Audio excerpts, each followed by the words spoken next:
All right, so this is sequence 3, number 10.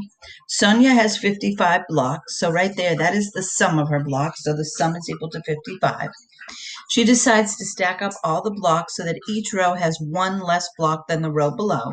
So that means that our D would be -1.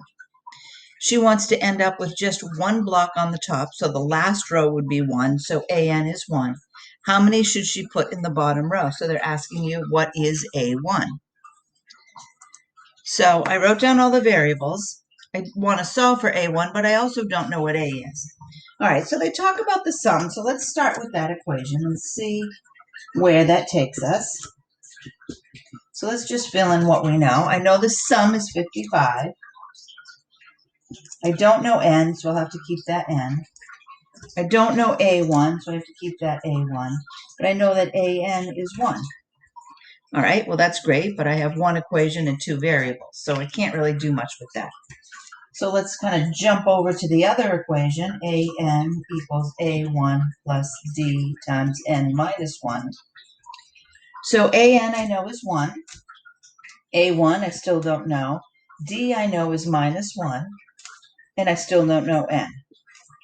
But now if I take a look at this, I have two equations and two variables, so I can actually solve this. So I'm going to actually take this one and simplify it. So I have 1 equals A1 minus N plus 1.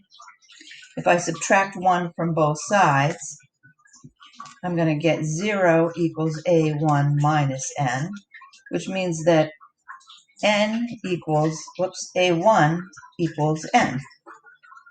So whatever A1 is, N is the same thing. Whatever N is, A1 is going to be the same thing.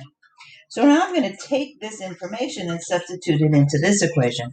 So really all I'm doing is I'm writing this equation with either N's or A's. It doesn't really matter which you choose.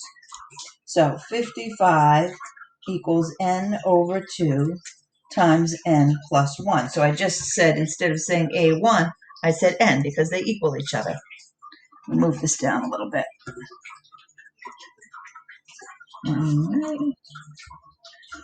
All right. It's not cooperating, but that's okay. All right.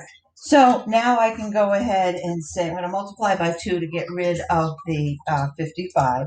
So 110 equals, I'm going to distribute that n at the same time, n squared plus n. So now this is just a quadratic, n squared plus n minus 110 equals 0. It looks like it factors pretty easily. I can split those n's.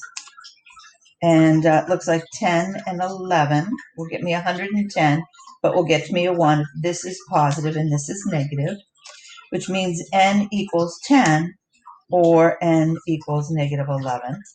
Well, I can't have -11 rows, so that one doesn't work. And I know that n is 10, which also means that A1 is 10.